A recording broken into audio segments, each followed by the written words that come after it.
현금살포 제3탄 이러다 중국 망한다. 이 말이 무슨 말일까요? 중국이 또 경기 부양책을 발표를 했습니다. 일단 이 지표부터 보시죠.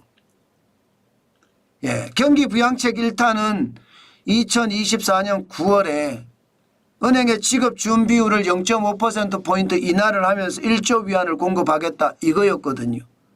그리고 두 번째로 중기 유동성 지원 창구라고 하는 MLF 금리를 0.3%포인트 인하해서 3천억 위안 공급하겠다. 총 공급액이 1조 3천억 위안 248조입니다. 엄청나게 공급하겠다는 이야기잖아요. 그래서 주가가 뻥 뛰어 올랐습니다. 그런데 2탄이 발표가 됐어요. 2탄이 10월에 발표가 됐는데 전력산업 인프라 건설에 1,000억 위안 지원, 건설 프로젝트에 1,000억 위안, 2,000억 위안, 우리 돈으로 38조 규모밖에 안 되니까 투자 심리가 실망해 주가가 푹 떨어졌습니다.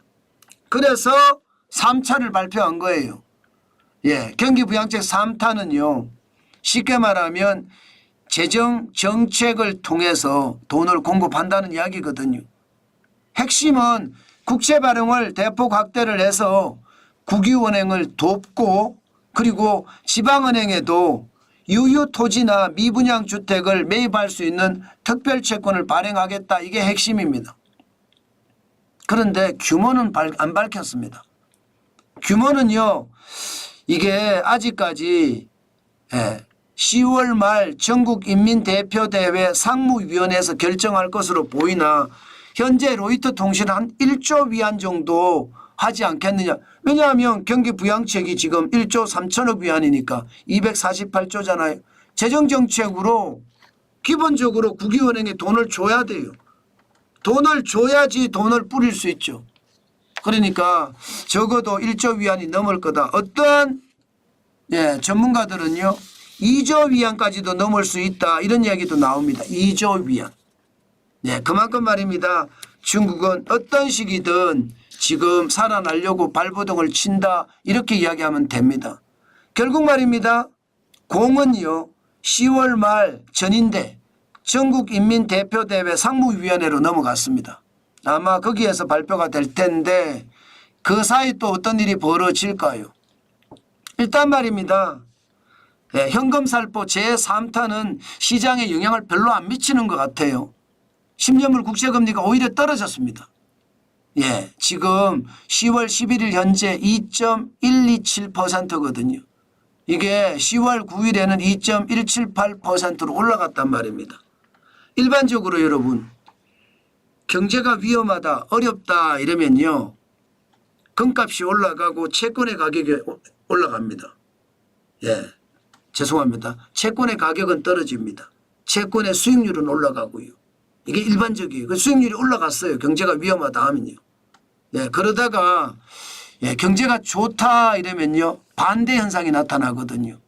경제가 좋다. 그럼 채권 안 사는 거예요. 사람들이 채권 사려고 몰려가는 거예요. 채권 사려고 몰려가면 채권을 가진 사람 입장에서는 금리는 낮추고 가격은 올리고 이렇게 갈 거 아니에요. 기본적으로 채권은 생리적으로 금리는 낮아지면 채권의 가격이 올라가니까.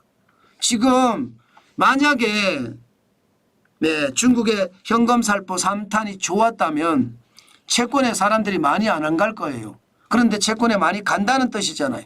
10월 11일 2.127%가 됐다는 것은 금리는 낮추고 가격은 올라가고 채권의 수요가 많을 때 그런 일이 벌어지는데 지금 그런 일이 벌어졌다는 뜻입니다. 그만큼 말입니다. 돈은 푸는데 시장의 어떤 분위기는 좀 안 달라진다 이런 얘기예요. 상하이 종합주가지수도 지금 계속 떨어졌잖아요. 10월 11일 현재 3,489.78까지 올라갔던 종합주가지수가 3,217.74까지 떨어졌습니다. 앞으로 또 얼마나 떨어질지 또 얼마나 올라갈지 정확하지는 않지만 분명한 것은요. 현금살포 제3탄이 오리무중이에요. 허지부지예요. 허지부지 이렇게 되다 보니까 시장에서는 이거 별 효과 없겠는데 이렇게 해석하는 편이 있고요. 또 다른 한편에서는 아니야 이거 굉장히 효과가 있을 거야 이렇게 해석하는 그런 양론이 있습니다. 월요일 날 이제 시장이 열리면 어떻게 될지 판가름이 나겠지만 중요한 것은요. 지금처럼 이렇게 현금을 계속 뿌리잖아요. 그러면 중국의 부채 비율은 계속 올라가겠죠. 어느 순간이 되면 부채 비율이 올라가서 이자 감당하기도 버거울 때가 있습니다. 그때는 경제가 폭삭 망합니다.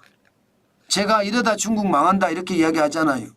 지금 미국과 중국의 충돌도 그렇고요. 유럽과 중국의 충돌도 그렇고요. 일본과 중국의 충돌도 그렇습니다. 그런 것을 감안을 해보면 부채가 많아지고 부채가 엄청나게 늘어나면 늘어날수록 오히려 중국이 더 빨리 망해가지 않을까 저는 그런 생각을 한다는 뜻입니다. 미국과 충돌이 없고 서방세계와 충돌이 없다면 뭐 중국은 계속 일취월장 성장하겠죠. 그런데 이게 충돌이 워낙 심하고 이대로라면 지금 중국은 최악의 시나리오 맞는다고 하거든요. 일단 어쨌든 간에 중국은 올해 5% 성장하기 위해 돈을 뿌리고 있습니다. 1분기에는 5.3% 성장했지만 2분기에 4.7%로 내려앉았거든요. 3분기 4분기가 어떻게 될지 모르지만 돈 뿌려서 최소 5%는 유지하겠다예요. 그렇지만 여러분 심리가 무너질 때 이게 성장률을 높이는 건 진짜 어렵습니다. 이미 심리가 무너졌어요. 중국의 청년 실업률이 21.1%까지 늘어난 상태에서 아무리 돈을 뿌려본들 경제가 다시 살아날까요? 돈 뿌리면 그 돈 다시 저축합니다. 일본이 그랬거든요. 일본이. 경기가 어려울 때 돈 뿌렸는데 심지어 상품권도 뿌렸거든요. 그거 안 쓰고 장롱에 넣어놨습니다. 안 쓰고. 그게 현실이거든요. 그런 것을 감안을 해보면 결국 돈 뿌려서 중국은 부채만 늘고 그에 대한 충격만 더 받지 않을까. 저는 솔직히 그런 생각도 해봅니다.